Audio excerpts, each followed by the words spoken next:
Here's your KNDY weatherology forecast for northeast Kansas and southeast Nebraska. A winter storm watch begins at 3 a.m. Wednesday morning. A fire weather watch begins at 11 a.m. tomorrow. A red flag warning begins at noon today. Sunshine expected today with highs around 77. Partly cloudy tonight, 50. About an inch of snow Wednesday. I'm staff meteorologist Jennifer Wojcicki. Currently, it's 45 degrees. Kansas Mid-America Network News. I'm Andy Hoosier. The Kansas Department of Education says that they wrapped up last week wanting to expect more than $7.9 million to come in the state to help fund the state school nutrition program, along with the child and adult care program. However, they say the different food banks and Kansas nutritional programs for public schools may be facing significant setbacks after the near $10.5 million funding cuts that came from the U.S. Department of Agriculture. According to a spokesperson for the Kansas Department of Education, they say that during the time of the agreement's termination from the USDA, the Kansas had not received their funds coming in from the local food or school cooperative agreement program from the federal level to fund the child nutrition program operators around the state, with the school nutrition program getting cut by near $5.7 million, the child and adult care food program being cut by more than $2.2. The Kansas Department of Agriculture says they were also expecting more than $2.6 million from the program.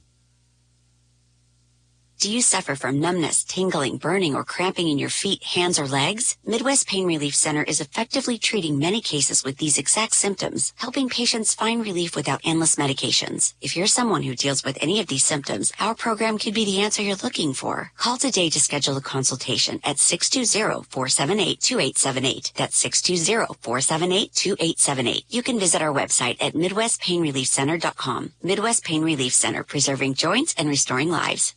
Tracy Lawrence is coming to Newkirk at Seven Clans First Council Casino and Resort Friday, April 4th. Tracy Lawrence live in concert in an all-ages show.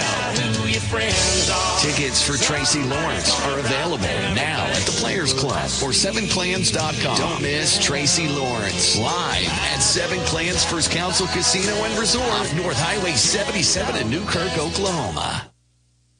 The Kansas Department of Commerce says they have gotten great response from their virtual job fairs across the state of Kansas, and says they plan for another one coming up on Wednesday this week, March 19th, and encourage job seekers to sign up and participate to help find a new position around the state of Kansas. As according to the Lieutenant Governor and Secretary of Commerce, David Toland, he has said, quote, "Our state agencies have provided thousands of Kansans with fulfilling careers in public service. For those who are beginning the search for a professional career or those looking for a change of scenery, I encourage you to consider a purpose-driven role at one of our many departments and see what the state of Kansas has to offer." According to the Department of Commerce, they say there are roughly 500 different open positions located across the state, with ranges of entry-level to senior experience positions, and those wishing to participate are encouraged to dress professionally and check out the virtual state agency job fair with their online portal for helpful tips ahead of the fair, and you can sign up by going to the Department of Commerce's website. Mid-America Network News. Tires aren't all the same, and neither are tire dealers. Find a dealer like Mike's OK Tire, who carries Michelin and BF Goodrich tires. Michelin offers safe, fuel-efficient, long-lasting tires that provide exceptional performance and extraordinary value. BF Goodrich tires are built for drivers looking for high performance and aggressive styling. Next time you need tires, don't deal with amateurs. See the tire experts. See Mike's OK Tire in downtown Marysville for tires, repair, alignment, and service. Nebraska, Mid-America Network News. I'm Andy Hoosier. Well, the Teachers Union of the state of Nebraska has wrapped up last week, saying that they will back down and no longer oppose the ongoing governor's backed a bill that would tweak the school's retirement plan, saying that after the ongoing conversations last week, there was an amendment added that could help benefit teachers. As according to the Nebraska State Education Association, they say they have shifted their stance 2 months after urging caution and encouraging teachers statewide to speak out against the original legislative bill 645. The bill would have created a step-down contribution level from the state to the school retirement plan, depending on its accrual funding levels. As of July 1st, the plan was set at 99.9% funded.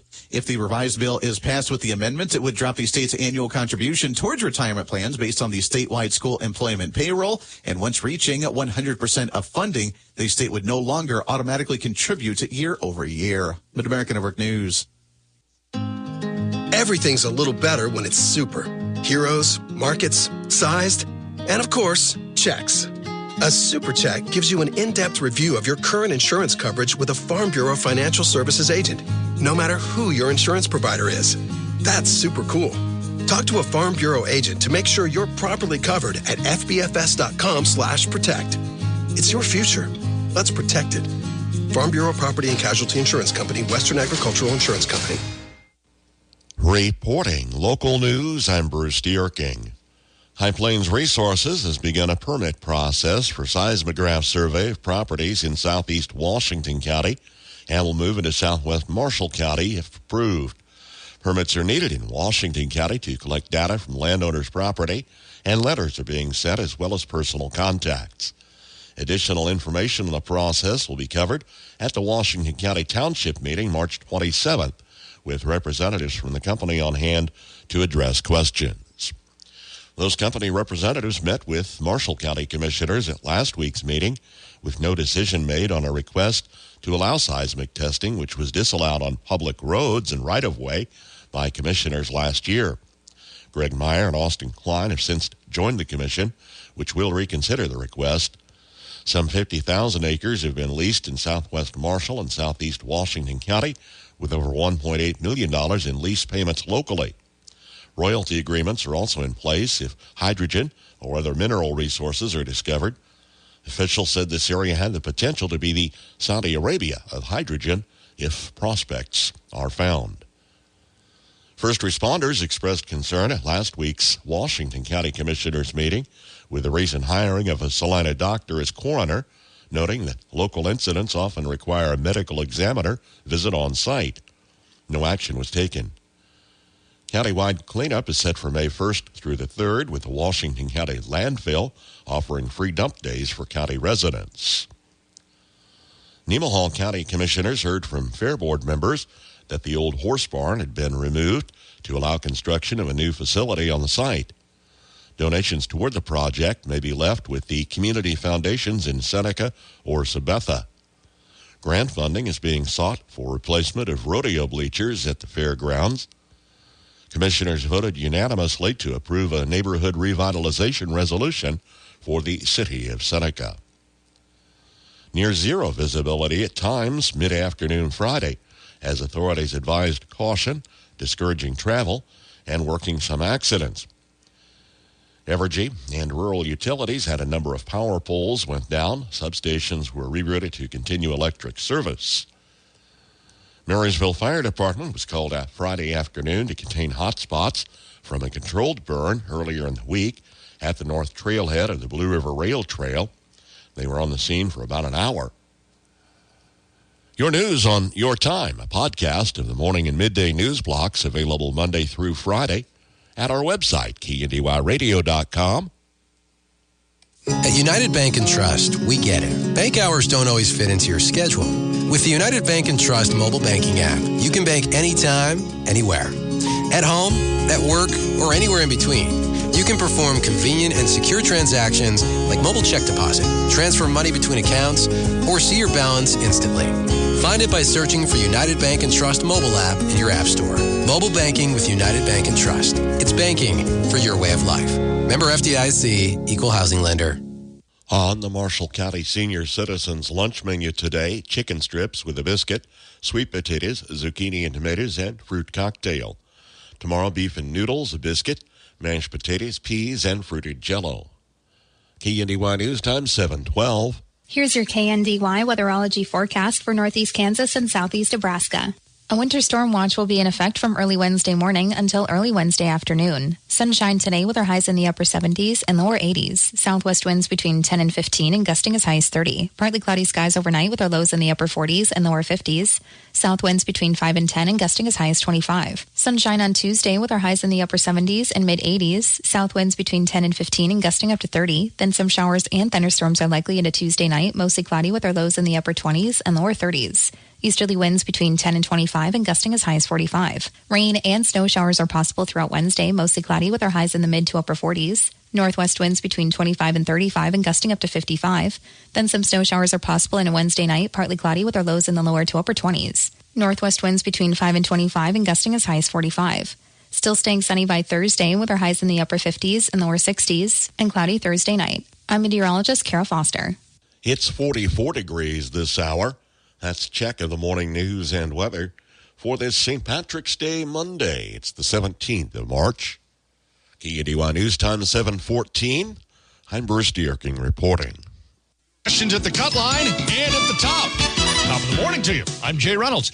Men's and women's brackets unveiled on Selection Sunday yesterday. Men's side, the SEC, setting a record with 14 teams into the tournament. At the top, Auburn, the number 1 overall seed, Tigers, and Michigan State, the top 2 teams in the South region. In the East, it's Duke and Alabama, 1-2. Houston and Tennessee, the top 2 in the Midwest. And in the West, it's Florida and St. John's. At the cut line for the men, North Carolina makes it in the tournament. My biggest takeaway from this whole thing is for North Carolina. I don't know how they made the tournament, and West Virginia didn't make the tournament. North Carolina had 11 opportunities to play against teams in the field. They only won 1 of those on a neutral court in December. They have 4 losses to teams that didn't make the tournament. ESPN analyst Jay Williams, the chairman of the selection committee, is the athletic director at North Carolina. Then there's Duke. Coach John Shire says the goal is for Cooper Flagg to play in Friday's first round game. On the women's side, UCLA, the top overall seed. South Carolina, USC, Texas also 1 seeds. South Carolina coach Dawn Staley wondering why they should have a challenging schedule if it's not going to help. If having more quad 1 wins doesn't supersede some of the hiccups that we had during the season, I don't know what will. So for us, maybe we don't put ourselves in a position where we have hiccups. Some great in-season matchups could be in jeopardy. Connecticut in the tournament, slotted as a 2 seed. NBA, the Cavaliers' 16-game win streak comes to an end with a 5-point loss to the Magic. Thunder, 31 points from SGA in beating Milwaukee, 121-105. Lakers top the Suns by 11. Luka Doncic with 33. Anthony Edwards with 41. Wolves beat the Jazz by 26. NFL, Bengals reach a 4-year extension with both Jamar Chase and T. Higgins. Baseball, Dodgers say Mookie Betts won't play in the 2-game set in Tokyo against the Cubs this week. Hey, nice job, Pete. I like those clean lines. Fellas, do we have anyone that can get to Greenport today? At Corey's Landscaping, the staffing plan is in the weeds. Anthony, we need that leaf blower over here. 3 more new customer requests just came in. Who wants to work some overtime? He needs to dig up quality landscapers and fast. I need Indeed. Indeed you do. When you sponsor a job on Indeed, it's easier for talented candidates to find it, which makes it easier for you to hire them. Visit Indeed.com/credit and get $75 towards your first sponsored job. Terms and conditions apply. Welcome to Staples. I hear Staples prints it all for any business. You bet. And we'll beat any print quote. So if I had a pizza place... Staples can print signs, menus, pizza boxes. A landscaping business? Oh, we can print yard signs, T-shirts, brochures. How about a pizza/landscaping business? I'll call it Dough and Mow. I like it. Right now at Staples, get up to $250 off your print purchase. Ends 4/5 exclusions apply. Visit staples.com/print for offer details. Price match guarantee valid in store and staples.com/print. Visit staples.com/price match for details. Axtell boys defeat Cunningham 57-39 in 1A Division II state championship boys action Saturday. While in USD 223, Hanover takes Lynn 46-35 for the girls title. Centralia girls take Little River in the 1A Division I championship 50-43, while Donovan West fell in Class 2A girls to Mound Ridge 62-51. From ABC News, Wall Street Now. Coming off the worst week for stocks since 2023, futures suggest further losses to start this week. On Friday, the Dow Jones did regain some ground, finishing the day up 674 points at 41,488. The S&P rose 2.1% Friday, the Nasdaq 2.6%. The tariff wars could hurt your ability to get cheap prescription drugs. China is a major manufacturer of the ingredients in generics. Those drugs make up about 90% of the prescriptions filled in the U.S. President Trump has demanded that Denmark hand over control of Greenland to the U.S. At the same time, the U.S. has asked Denmark and other European nations to boost their exports of eggs to help combat soaring prices in this country. Forever 21 has filed for bankruptcy again. The fast fashion retailer has been looking for a buyer for its 350 locations. Now it'll start having liquidation sales at its stores. The company still insists the doors will remain open. Jim Ryan, ABC News. Lots of good, reliable units in on trade at the Norris Motor Company in Marysville, including 2022 Chevy Silverado 1500 model custom pickup, 2022 and 23 Ford F-150s, plus a Chevy Impala, Chevy Equinox, a Buick Encore, and a Ford Escape. All awaiting your test drive at the Norris Motor Company in Marysville. Good Monday morning. I'm your farm broadcaster, Sam Speck, with your latest agricultural news here on the Mid-America Ag Network. President Donald Trump's tariffs on the United States' biggest trading partners continues to raise alarms in rural America. Farming is already in a recession, stoked by low commodity prices, chronically high input costs, no farm bill, and now tariff retaliation by America's top three trading partners. Cedric Rowe Jr., an organic farmer in Albany, Georgia, told the Senate Agriculture Committee recently this comment. It's challenging with tariffs being raised, prices go up for growers, and access to land is very critical to stay surviving with rising tariffs. In order for farmers to survive, they have to plant more acreage, and that can be a challenge itself. Riceland Food CEO Ben Noble told ag lawmakers farmers in rural America itself must have a strong farm bill safety net to survive. When you think about how many times that dollar turns over economically in a rural community, whether it's the grocery store, rural health facilities, machinery repair, countless of other small businesses, rural America ultimately depends on the farmer as the backbone and really the heart of their entire community. But the tariff issue is not going away, even as farmers and rural businesses swoon over the newest hurdle to their survival. President Trump has also imposed universal steel and aluminum tariffs, further pressuring farm machinery prices, and vows across the board global reciprocal tariffs starting on April 2nd. Now, one quick note in conclusion shows the U.S. has reached out to Denmark and other European nations asking if they can export eggs as Americans face surging egg prices. The Nordic Countries Egg Association said last week the request from the United States Department of Agriculture coincides with a raft of new U.S. tariffs on countries, including in Europe, and over the threat of more. President Donald Trump has also threatened economic sanctions unless Denmark hands over control of Greenland to the U.S. Sam Speck with your Ag News on the Mid-America Ag Network. From Kansas State University, this is Agriculture Today. I'm Shelby Varner. Highly pathogenic avian influenza continues to be prevalent in many states among a variety of species. Kansas Animal Health Commissioner Justin Smith says how HPAI is in Kansas and the U.S. and how it has spread in the last year. So the big one that caught us off guard this year was in our dairy cattle. So back in March, we identified that some of our dairy herds were being impacted with low milk production, sick cows that weren't eating correctly. And we identified HPAI in those. And frankly, that has kind of spread throughout the nation now. And right now, California is that state that's really been impacted with it for the last, probably 60 to 90 days, heavily impacted with it. Fortunately, here in Kansas, we're not seeing that right now. We are doing some monitoring out there, but we're not seeing that impacting our dairy world. So we're seeing it in the dairy cattle, which give us concern. We've also seen it in some wild mammals out there, and frankly, as well as some of our domestic cats. The thing I want to point out from those, though, is we consider those dead-end hosts, meaning that they got in contact with the virus, they were infected with the virus, but there's no indication out there that they're passing that virus on. So we call them infected, but not infective. He discusses if the virus is still in the state and where it will likely have its next big impact. So right now, knock on wood, we're in a really good spot. We haven't had a huge impact. With that being said, we did have one case last week in a small backyard poultry facility. So it's still out there. Don't get me wrong. The virus is still out there. We'll see it this spring yet for a while as the migratory season still goes, as the birds travel back north. The fortunate thing about that is they tend to move on faster going north than they do coming south. So they don't tend to stick around with that case. But I don't want to give people the false sense of security that to let their guard down, because it is still out there. The virus is still in the environment. Smith reminds listeners of key biosecurity measures. We've proven it time and time again that the biosecurity does work, and it's a term we throw out there pretty loosely. But make sure that if you're tending with your flock, that you haven't, you're not wearing boots that you wore out to the pond, or you're wearing around the farm. You take clean clothes. If you got visitors, try to keep them out of your flock. The big thing is try to maintain that level of separation from those migratory birds and from the virus that might be out there.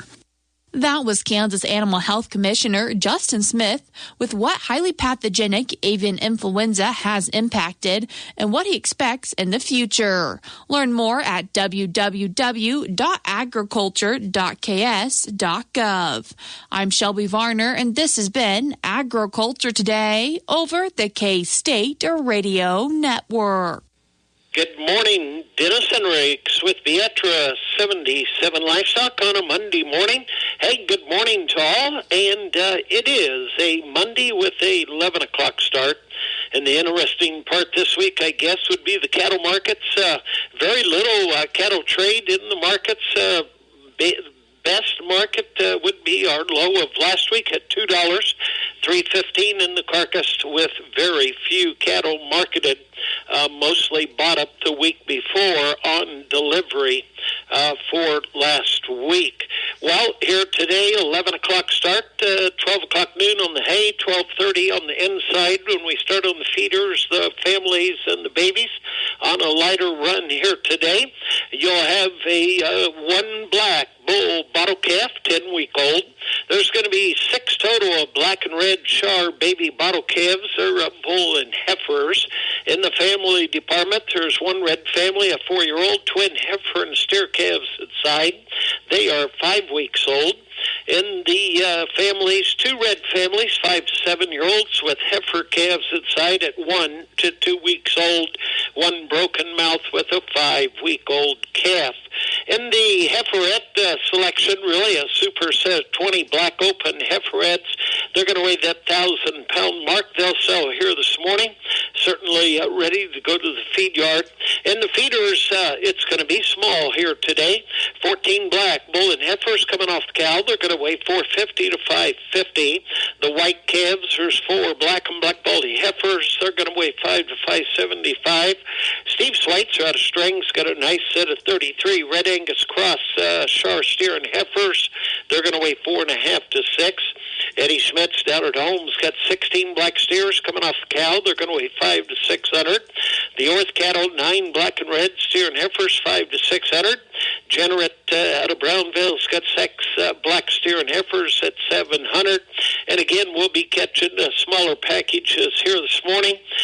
Again, we'll get on the way up at 11, 12:30 on the calves, the families, and the feeders. In the hay department, another big run of hay is there's still a lot of hay in the country. In the small squares, there's 100 second cut. There's 252 alfalfa third cut. There are 70 bales of that fancy fourth cut.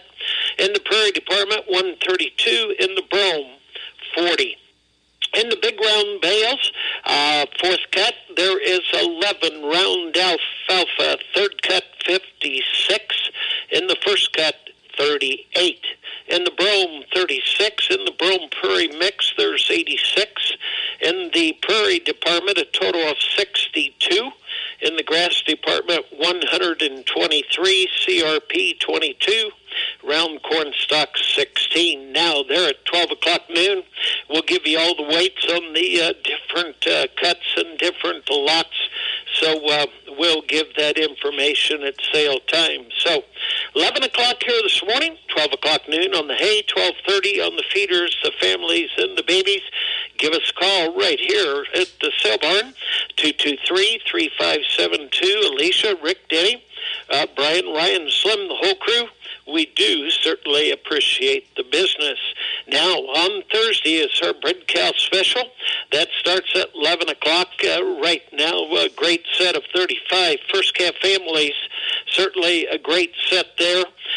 Black and black families, AI dams, AI sire calves, along with 35 head of the families on the 4 to 8-year-olds.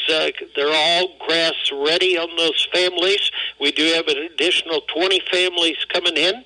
And in the bread cow department, there will be about 55 head that will pull a prig in a mouth, have them all aged and everything. So a nice sale there on Thursday. And if you've got any questions, certainly give us a call right here in the office. With that, we say thanks for the business. Have a great day. Keep in mind, you certainly can go online for all the markets, consignments, hay sales, the auctioneers, or turn on the video at Bietra77.net. Some of the ways we celebrate St. Patrick's Day in America are not really Irish at all. One example today on the Old Farmer's Almanac Radio Report. If you're a farmer or rancher, chances are you've thought about joining Kansas Farm Bureau. So what's stopping you? Your membership means you have a seat at the table when it comes to the issues that affect your farm. Things like trade, taxes, water, and regulations. The state's largest farm advocacy organization brings your message to policy decision makers at the county, state, and national level. The voice of agriculture becomes your voice and fights for Kansas farmers and ranchers. And a Kansas Farm Bureau membership includes other benefits. For about $50 a year, you'll receive discounts on equipment and supplies, cell phone plans, financial and legal support, home and office supplies, and more. You'll also receive Kansas Living, a quarterly lifestyle magazine featuring real stories of farmers and producers around the state, plus great recipes, crafts, and things to see and do in Kansas. Join us today. Visit kfb.org/farmer-rancher to learn more. With more practical tips and useful advice, this is the Old Farmer's Almanac Radio Report for Monday, March 17th, the 76th day of the year. Singer Nat King Cole was born on this day, and we celebrate all things Irish on St. Patrick's Day. Corned beef and cabbage is a staple for any St. Patrick's celebration in America, but we were surprised to learn that it's not a traditional Irish dish at all. For most of its history, Ireland was not a beef-eating culture, relying on bacon and ham almost exclusively. It was early Irish immigrants to America who picked up the kosher corned beef habit of neighboring Jewish immigrants, and it quickly became the standard in taverns as a cheap but filling meal for the working class. Oh, and by the way, there is no corn in corned beef.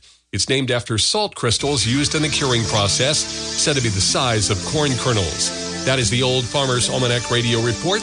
Learn more at almanac.com. 7:31 from KNDY and 44 degrees this hour. What would a week be without a ride on the weather roller coaster? Again this week, highs around 80 Monday, Tuesday, then around 40 on the high side by Wednesday, with lows dropping into the 20s. So a 60-degree swing Tuesday into Wednesday. That's going to prompt another round of crazy weather. With a low-pressure system, we could have gusty winds again and perhaps blizzard conditions for our portion of northeast Kansas, southeast Nebraska into Wednesday. They're saying up to an inch of snow Wednesday morning. It's not the accumulation, it's the blowing snow that we've had recently. Also facing heightened wildfire risks, strong winds, low humidity, high temperatures. National Weather Service issued red flag warnings and fire weather watches, again urging outdoor burning be avoided. Mid-American Network Sports, I'm Doug Downs. The Kansas Jayhawks will be dancing again in the NCAA tournament, only as a 7th seed, though, this year.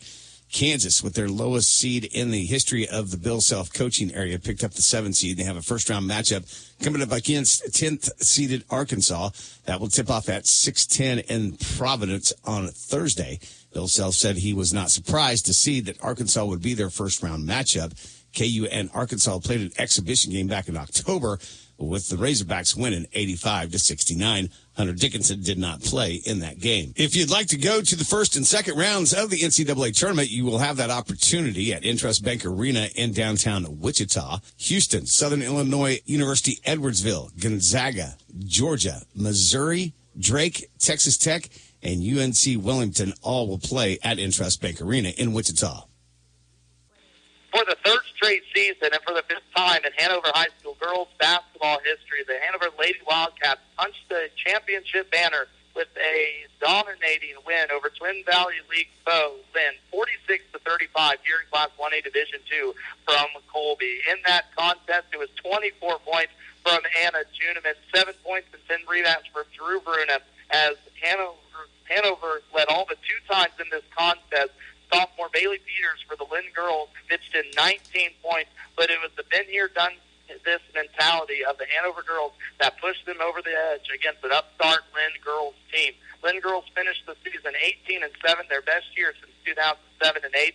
In their first trip to state, they claim history as their first game in a state championship contest. Meanwhile, the Hanover girls finished the year 23-2, their third straight 1A Division II championship and fifth ever in school history at the Class 1A Division II title. All of those under head coach Chris Pikeman since 2016 and 17. Reporting for KNDY Sports, this is Max Blasky. Second time in school history, the Axel boys claimed a 1A Division II state title. This one a 57-39 thumping of Cunningham, the defending champions out in Colby, Kansas. Axel's first title since 2013. They are now 2-2 in title games on the basketball court. Axel was led by a balanced attack of Brandon Schmelsley with 15 points, a dozen points apiece for Logan Sandman, Eli Brocksterman, and Colin Shaughnessy as the Axel boys pick up their first title since 2013 with a dominating win over Cunningham, 57-39, a game that saw no lead changes for the Axel boys as they controlled front to back in their second title game appearance in school history. They're 2 for 2 now in title contest. Head coach Jason Tynan picks up his 150th career win here at state. He picks up his first title as a head coach. Again, Axel boys, your 1A Division II boys state champions, 2024-25. Axel wins over Cunningham, 57-39. Reporting for KNDY Sports, this is Max Black. Axtell boys defeat Cunningham 57-39 in 1A Division II state championship boys action Saturday. While in USD 223, Hanover takes Lynn 46-35 for the girls title. Centralia girls take Little River in the 1A Division I championship 50-43, while Donovan West fell in Class 2A girls to Mound Ridge 62-51. KNDY.